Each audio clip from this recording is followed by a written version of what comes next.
Terima kasih pemirsa, Anda masih bersama kami. Saatnya kita bacakan pendapat pemirsa melalui pesan singkat maupun via media sosial. Ini kita lihat ada pesan singkat. Ini saya optimis Ahok dan Kapolda sepakat. Ini sepakat terkait dari penindakan tawuran begitu ya maksudnya. Baik, ini juga ada beberapa pesan dari masyarakat. Langkah maju mencegah konflik SOS. Sosial juga ini sudah menjadi urgensi begitu ya. Dan kemudian ada selanjutnya, ini juga melalui pesan singkat, butuh pembuktian atas kinerja tim ini, warga Jakarta butuh aksi nyata. Wah. Dan kemudian ada selanjutnya pemirsa ini yang dari nomor 0813 sekian-sekian, yang penting tim Pemprov dan Polda mau rajin berdialog dengan warga, khususnya di daerah yang jelas-jelas sering tawuran.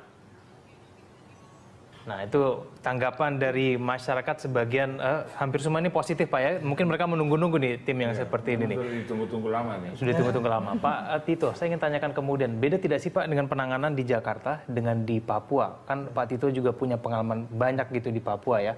Dan di Papua ini pengetahuan saya, perang suku itu sudah menjadi budaya begitu dari tiap suku di sana. Ini bisa kita samakan nggak dengan kondisi Jakarta Pak? Iya, di sana juga memang punya banyak problem masalah konflik, mulai masalah konflik antara politik, terutama kalau sudah ada pemilu kada di sana, antara suku dan suku yang lain saling mendukung calon dari suku masing-masing, itu bisa menjadi pecah, menjadi perang.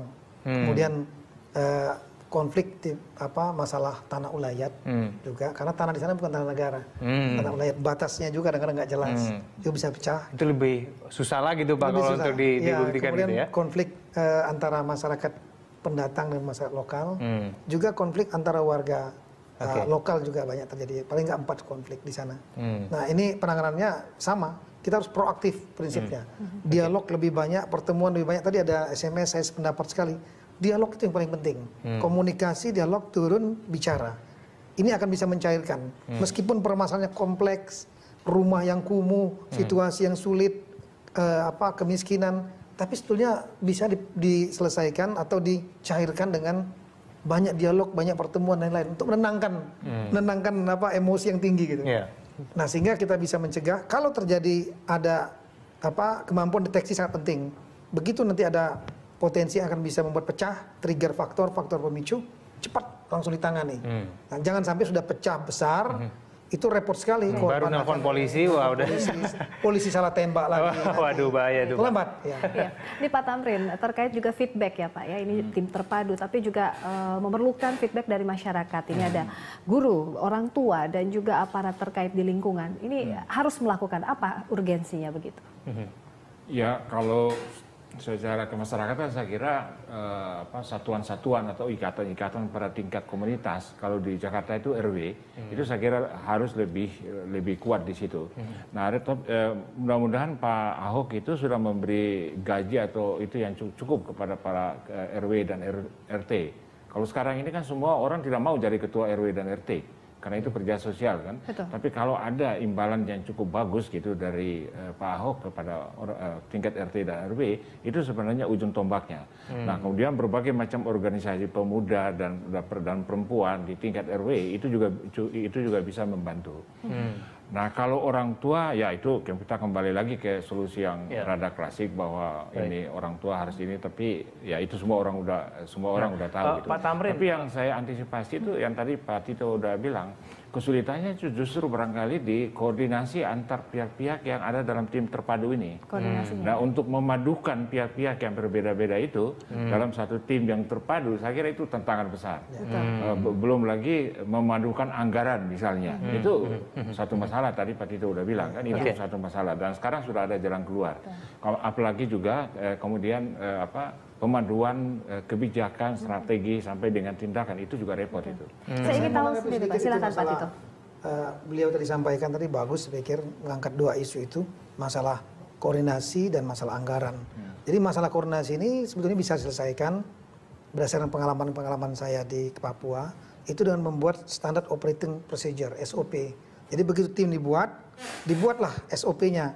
Siapa berbuat apa, tim penghentian, cara bekerjanya, tim pencegahan seperti apa, penindakan seperti apa, pelatihannya, pemulihan kerjanya seperti apa, mekanismenya, ini bisa dibuat sebetulnya. Yang kedua masalah anggaran. Anggaran ini kunci menurut saya. Setelah tim ini dibentuk, tanpa anggaran nggak akan jalan.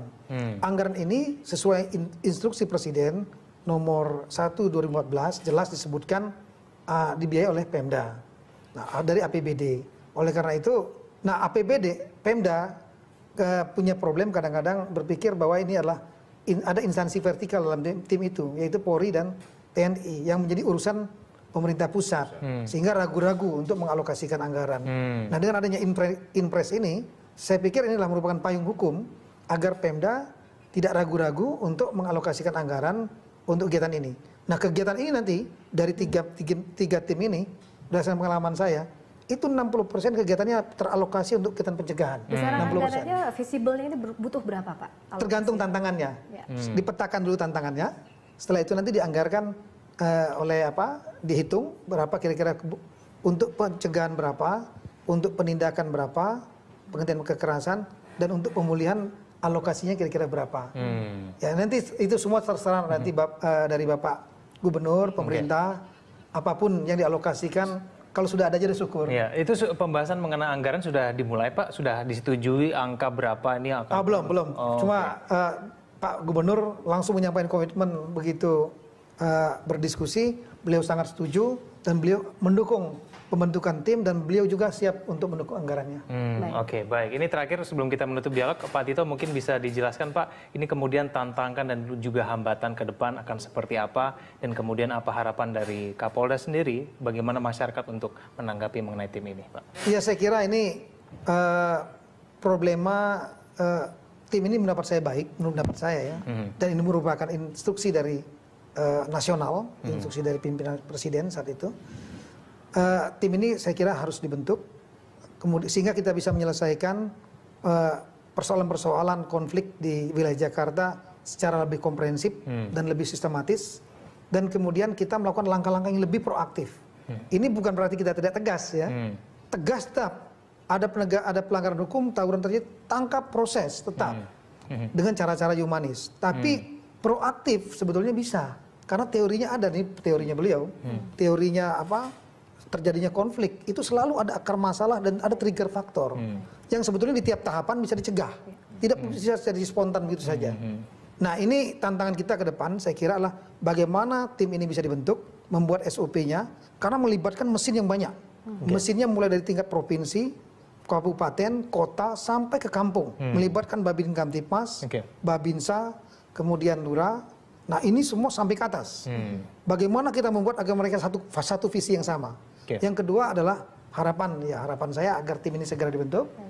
Pemda mendukung anggarannya, segera semua pihak juga bisa mendukung, dan kita segera bekerja, dan masyarakat juga bisa menanggapi positif. Saya kira itu. Oke, baik. Singkat saja Pak, terakhir ini untuk closing statement, bagaimana penanganannya agar tidak hanya di permukaan Pak, tapi kita menyentuh akar masalah agar selesai dengan maksimal. Iya, tadi sudah jelas sama Pak Tito kan, ada 3 bagian itu ya. Betul. Pencegahan, penindakan, dan pemulihan. Yang bagian pertama dan kedua ini, yang ketiga ini, itu lebih banyak yang non Polri yang aktif. Tapi kalau penindakan Polri gitu. Nah, kemudian yang bagian pertama sekarang di tahap awal ini, saya mengharapkan Pak Gubernur DKI itu mengambil semacam leadership yang agak decisive supaya anggaran benar-benar ada, kemudian mekanisme yang tadi sudah dirancang itu benar-benar dilakukan, dan kemudian tim terpadu ini jangan tim terpadu musiman, tapi dia harus permanen, karena potensi konflik kita tinggi karena masyarakat majemuk. Selalu ada pasti. Selalu ada. Jadi dipermanenkan dan kemudian dianggarkan di APBD secara rutin. Dari tahun ke tahun harus ada gitu. Baik, kita harapkan tentunya tim ini segera terbentuk, anggaran segera cair, dan semoga konflik sosial di Jakarta bisa hilang, begitu Pak, bisa ya? Hilang sih nggak mungkin. Nggak mungkin Pak ya? Dicegah dan diturunkan. Baik. Saya juga satu lagi, yang dimaksud anggaran jangan sensitif, wah ini nanti polisi dapat anggaran, bukan. Anggaran ini selain untuk bekerja tim ini, juga untuk kegiatan masyarakat. Seperti tadi, mau ada sepak bola bersama, seni bersama, itu kan anggaran dapat dinikmati oleh masyarakat juga. Oke, baik. Terima kasih Pak Tito atas kedatangannya, dan juga Pak informasinya. Tamrin juga Pak terima kasih telah hadir berdialog. Pemirsa, demikianlah dialog Lunch Talk hari ini. Anda bisa mengirimkan informasi dan saran kepada kami lewat email di news@berita1.tv. Ya, atau follow kami via Twitter, Facebook, dan YouTube. Nantikan Lunch Talk setiap hari pukul 13 sampai 14 waktu Indonesia bagian Barat. Saya Kevin Egan. Saya Indri Soekardi, terima kasih.